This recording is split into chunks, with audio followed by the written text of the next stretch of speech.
اور اس کا ایک واقعہ بھی، حضرت عمر ہمیشہ حضرت ابو بکر سے نہ کوشش کرتے تھے آگے نکل جاؤں آگے نکل جاؤں آگے نکل جاؤں، ساری زندگی موقع نہ بن سکا۔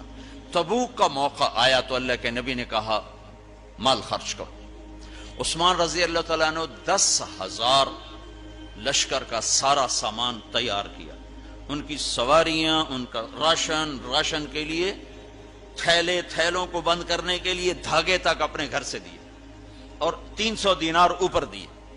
تو اللہ کے نبی کی جھولی میں وہ 300 دینار پڑے تھے یوں، اور آپ ان دیناروں کو اٹھا کے یوں فرما رہے تھے ما علی عثمان اللہ یعمل بعدا، عثمان آج کے بعد کچھ بھی نہ کرے تو جنت واجب ہوگی۔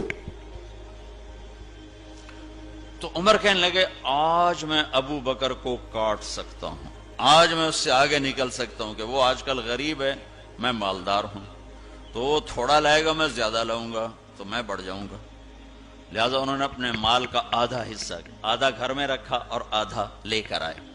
ابو بکر نے جھاڑو پھیر دیا، جو کچھ تھا وہ سارا سمیٹ کے لے آئے۔ جب دونوں پراپرٹی سامنے رکھی گئیں تو حضرت عمر کی بہت زیادہ نظر آ رہی، ابو بکر کی بہت تھوڑی نظر آ رہی، لہذا حضرت عمر بڑے اطمینان میں کھڑے کہ آج جیت خطاب کے بیٹے کی ہے۔ میں قربان جاؤں، اللہ رسول تو جانتے ہیں کہ کون کیا کر کے آیا ہے، تو میرے نبی نے سوال ہی بدل دیا جو اس موقع کا سوال ہی نہیں۔ کوئی آدمی مسجد میں چندہ دینے جائے، مدرسے میں چندہ دینے جائے، کہا جی مول صاحب یہ 1 لاکھ روپیہ ہے مدرسے کے لیے، مسجد کے لیے۔ آگے مولوی صاحب کہیں پیچھے کتنے پڑے ہوئے ہیں، تو کہے گا اے بھی واپس کرو، میں تو تھوڑی نیت ہے جو کوئی چکر لگتا ہے کہ تسی ٹھیکیدار ہو، مگر علی شاید ابھی پیچھے کتنے پے۔ یہ موقع کا سوال ہے ہی نہیں۔ مولوی صاحب کو چاہیے جی جزاک اللہ، یہ لیجئے رسید، بسم اللہ، پھر بھی موقع آئے تو دیتے رہیں۔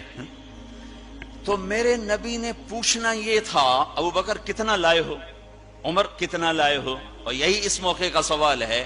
لیکن اللہ رسول جانتے ہیں کہ کس کے مال میں وزن زیادہ ہے، تو میرے نبی نے سوال بدل دیا، فرمایا عمر ما خلفت، واہ واہ، عمر پیچھے کیا چھوڑ کے آئے ہو؟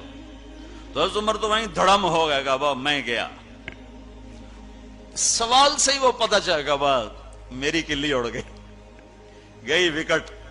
عمر ما خلفت یا ما ترکت لأہلک، یہ دونوں الفاظ ہیں، پیچھے گھر والوں کے لیے کیا چھوڑا؟ تو پہلے حضرت عمر بڑے جوش میں کھڑے تھے، پھر ایک دم ڈھیلے ہو گئے، کہنے بات جی آدھا چھوڑا ہے آدھا لایا ہوں۔ پھر آپ نے کہا ابا بکر ما خلفت یا ما ترکت لأہلک، ابو بکر تو پیچھے چھوڑ کے کیا آیا، بچوں کے لیے کیا چھوڑ کے آیا؟ تو ان کا ترکت اللہ ورسول، میں تو اللہ اس کے رسول کو چھوڑ کے آیا ہوں، باقی سب کچھ لے آیا۔ تو اس پر عمر کہنے لگے ابو بکر میں نہیں تجھ سے آگے بڑھ سکتا، کوئی بھی تجھ سے آگے نہیں بڑھ سکتا۔ اپنے کپڑے بھی دے دیے، اور ایک ٹاٹ تھا وہ پہن کر اس کو کانٹوں سے سی لیا۔ تو جبریل آئے، کہنے لگے یا رسول اللہ، اللہ تعالیٰ پوچھ رہے ہیں کہ ابو بکر نے یہ ٹاٹ کیوں پہنا ہوا ہے؟ تو آپ نے کہا کہ ابو بکر نے سارا کچھ اللہ اس کے رسول پہ لگا دیا ہے، اس لیے یہ پہنا ہوا ہے۔ تو کہا یا رسول اللہ، اللہ